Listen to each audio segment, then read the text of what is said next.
मेरो जति पनि भयो ठन्डा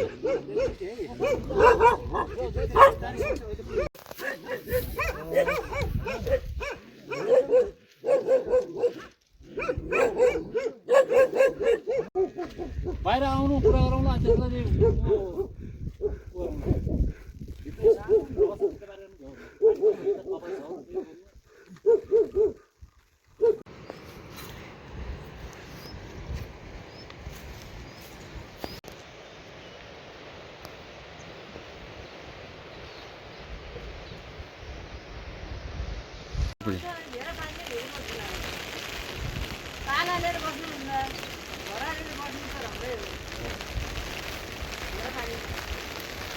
त्यहाँ के नास्ता सास्ता बनाउँछन्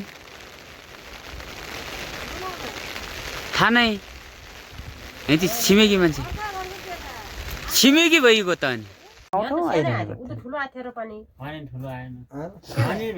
सबभन्दा ठुलो यहीँ उतापट्टि हो क्या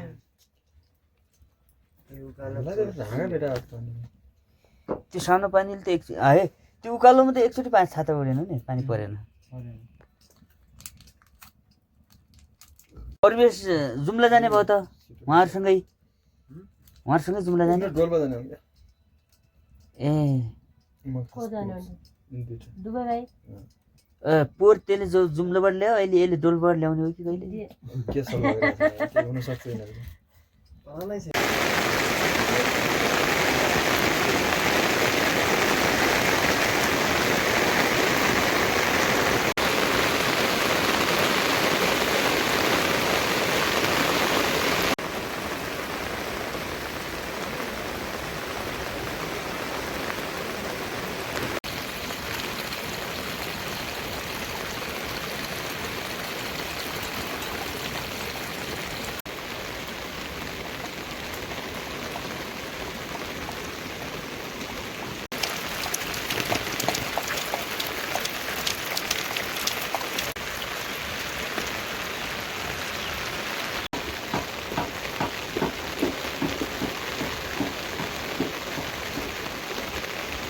हेलो नमस्ते यो चाहिँ जुम्ला जाजरकोट जोड्ने सडक सञ्जालभित्र पर्छ यसलाई चाहिँ मैले व्यापारिक केन्द्रको रूपमा जोड्न खोजिरहेको छु यो चाहिँ ठाउँलाई हैन म 2 कार्यकाल भूमि समस्या समाधान आयोगको र राष्ट्रिय भूमि आयोगको विज्ञ सदस्य रहँदै गर्दा मैले यो क्षेत्र र तुमतु भन्ने ठाउँलाई जहाँ चाहिँ डोल्पा जुम्ला र जाजरकोटको सिमानामा जोडिएको तुमतु भन्ने ठाउँलाई चाहिँ र त्यसलाई चाहिँ अलिकति व्यापारिक केन्द्रको रूपमा लिनुपर्छ कि भन्ने सोचिरहेको थिएँ नेपाल सरकारको तर्फबाट राष्ट्रिय भूमि आयोग र भूमि समस्या समाधान आयोगको विज्ञ सदस्य रहँदै गर्दा मैले सोचेको कुरा हो अब पछिल्लो पटक अहिले चाहिँ भन्ने गरेको बालेन सरकारको पालामा के हुन्छ त्यो थाहा छैन तर म बारेकोटकै भएकै नाताले र जाजरकोटी भएकै नाताले मैले चाहिँ यस क्षेत्रको संरक्षण प्रवर्धन र गर्नुपर्छ भन्ने चाहिँ पूर्ण रूपमा म अगाडि लागिरहेको थिएँ यस क्षेत्रको तर्फबाट मैले चाहिँ बोलिरहेको थिएँ प्रत्येक ठाउँमा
कस्तो चिप्छ यार एउटा एउटा केटा भयो तिमी खिचिरा न त म क्रस गर्छु बाटोको दे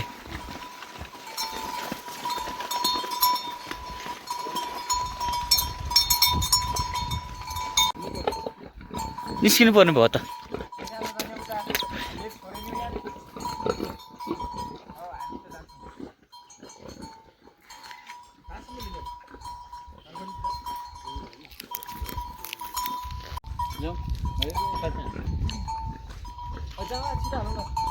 ओए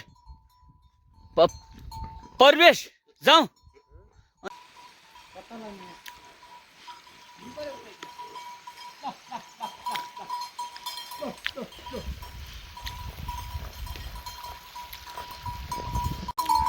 पानी पर्दै जाने त हो त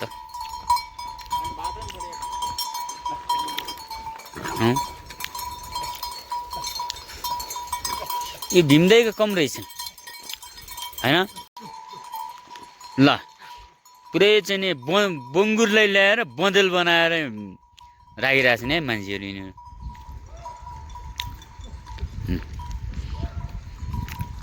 उहाँ लिम्सा बढी जान्छ नि कट्छ नि त्यो बेगिन हो क्या बिक्री हुन्छ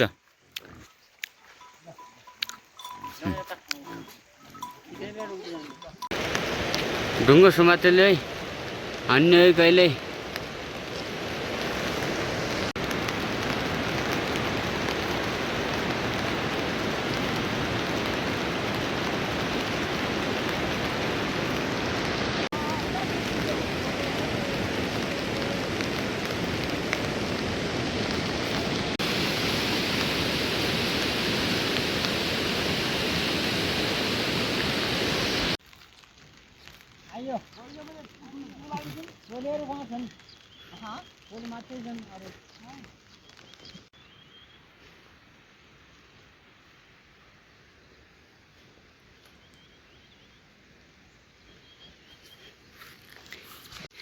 धार्मिक स्थलको रूपमा पनि लिने गरेका छौँ। यहाँ चाहिँ विभिन्न किसिमका धार्मिक स्थलहरू छन्, हामीले मान्ने गरेका छन्।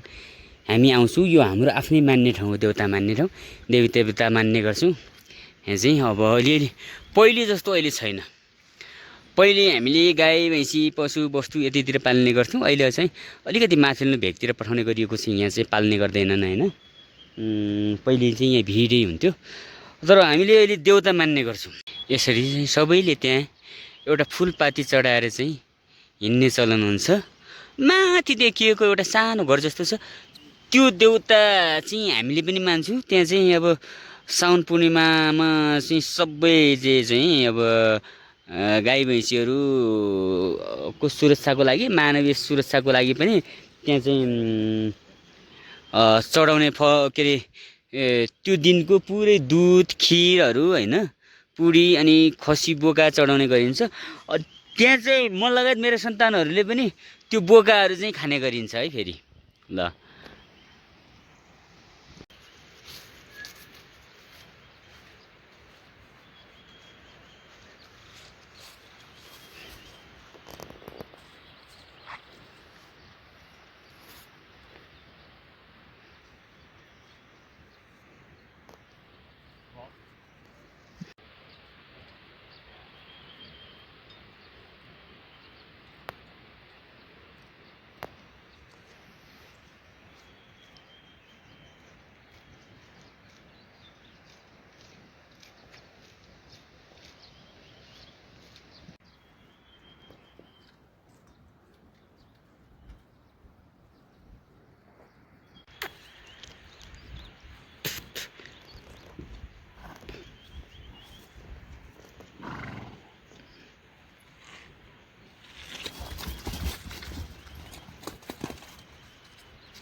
लो मैले क्या भने भन पात।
मौरी पालन पनि यतै भएको रहेछ। एकदम राम्रो व्यवस्थापन छ यार यहाँ त।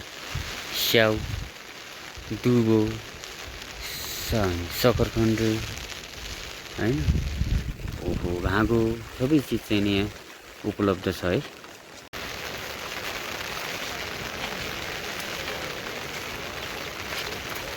हाम्रो खाजा नास्ता खाने टाइम हो यो। खाजा साजा यतै खाने भयौँ आज हामीले टक्क पारेर। यहाँ आएर यति राम्रो घर बनाइदिएछ नि यार। कति महँगो होला यो ठाउँमा, काठको मात्रै घर हो।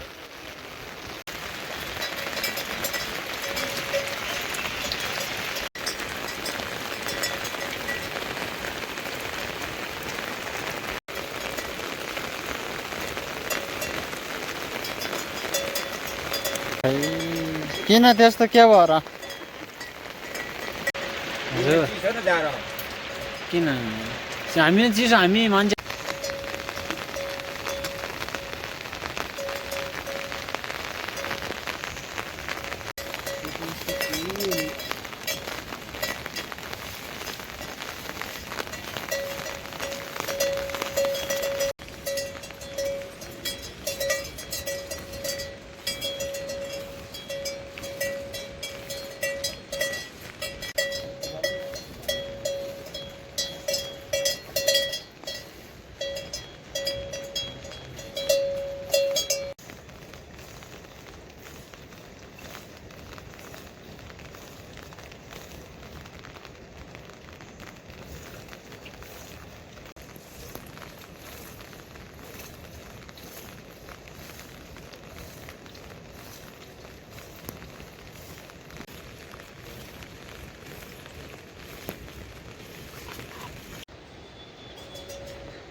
रन्डीको बाँध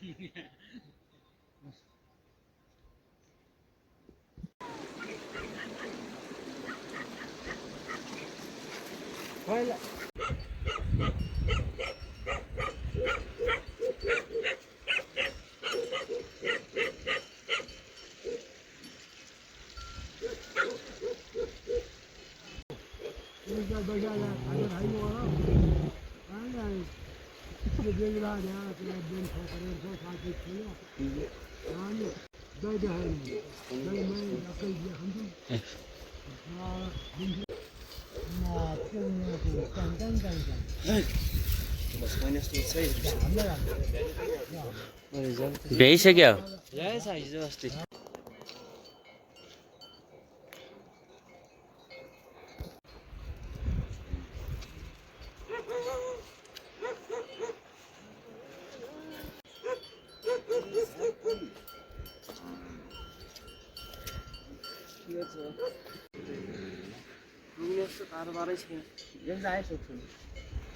पुग्ने भए हाँ